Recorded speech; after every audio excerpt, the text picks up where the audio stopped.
ہے. امیر گھرانے کی اکثر جوان لڑکے اور لڑکیوں کی شادیاں نہیں ہوتی ہے. گہرائیوں میں جاؤ تو امیر گھرانے کی لڑکے اور لڑکیاں اللہ کے قسم زناکاری میں ڈوبی ہوئی ہے. اندرونی طور پر اگر جاننے کی کوشش کرو گے تو امیر گھرانے کے لڑکے آپ کو زیادہ تر زناکار آپ کو ملیں گے. غریب گھرانے کی لڑکیاں، غریب گھرانے کے لڑکے کچھ کم سے کم وہ تو اللہ سے ڈرنے کی کوشش بھی کرتے ہیں، لیکن مجبوری میں آ کر کے یہ شادی میں جو جہیز کا معاملہ آیا ہے، جو جہیز کا کاروبار ہوا ہے، اس جہیز کے کاروبار کے چکر میں لڑکیاں اپنے جسم کو بیچنے پہ مجبور ہو گئی ہے. طوائف کے اڈوں کے اندر آپ کو یہی غریب لڑکیاں آپ کو ملیں گی اور باقاعدہ وہ جواب دیں گی کہ میرا باپ اس لائق نہیں تھا کہ میری شادی کر سکے.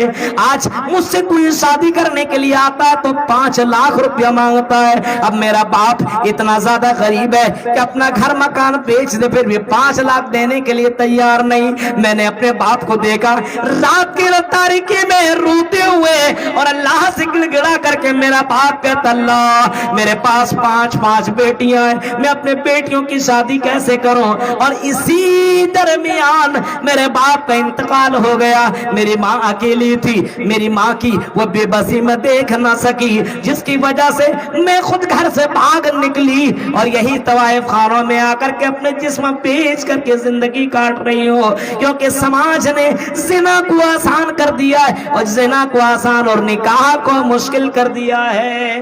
وصل الارحام، رشتہ داریوں کو جوڑو. ہے ایسا لڑکا جو لڑکی کو دیکھے بڑے خوبصورت ہے، چلو ٹھیک ہے، ڈائریکٹ اس کے باپ سے بات کرے، او بھائی آپ کی بیٹی مجھے پسند ہے، میں نکاح کرنا چاہتا ہوں، آپ مجھے ان سے نکاح کرا دیجئے. آپ کی بیٹی کو میں لائک کرتا ہوں، ان سے میری محبت ہو گئی ہے، آپ نکاح کرا دیجئے. 10 آدمی کو لے کر کے آتا ہوں، اپنے یہاں سے اپنے عالم کو لے کر کے آتا ہوں، نکاح کرا دیجئے. کوئی ڈیمانڈ نہیں، کوئی مانگ نہیں، کوئی گاڑی نہیں، کوئی پیسہ نہیں، صرف آپ مجھے اپنی بیٹی دے دیجئے، کیونکہ یہ لڑکی میری زندگی میں میری زندگی بدل سکتی ہے. میں نے اس کی دینداری دیکھی، میں نے اس کی خوبصورتی دیکھی، مجھے وہ لڑکی پسند ہے، مجھے جہیز کے طور پر کچھ نہیں چاہیے، آپ مجھے اپنے بیٹی دے دو. لیکن ایسا نہیں ہوتا ہے. لڑکی کا پیچھا کیا، لڑکی کے کانٹیکٹ کیا، لڑکی سے ملا، سب کچھ کیا اور بعد میں اس لڑکی سے کہتا ہے کہ میرے گھر والے تیار نہیں ہیں، ہم تم سے شادی کیسے کر سکتے ہیں. زنا کو آسان کیا گیا ہے، رشتہ داری چھوڑ کر کے اپنے بیویوں سے ملنا بھی عبادت ہے. اللہ کے نبی صلی اللہ علیہ وسلم فرماتے ہیں جو اپنے بیوی سے ملاقات کرتا ہو، رات کی تاریکی میں اپنے بیوی سے ملتا ہو، یہ بھی عبادت ہے، یہ بھی عبادت ہے، اس کو عبادت کا درجہ دیا گیا ہے.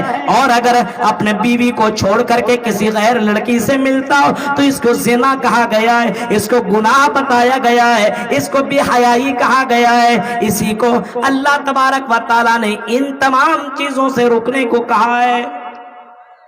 وصل الارحام، رشتہ داریوں کو جوڑو.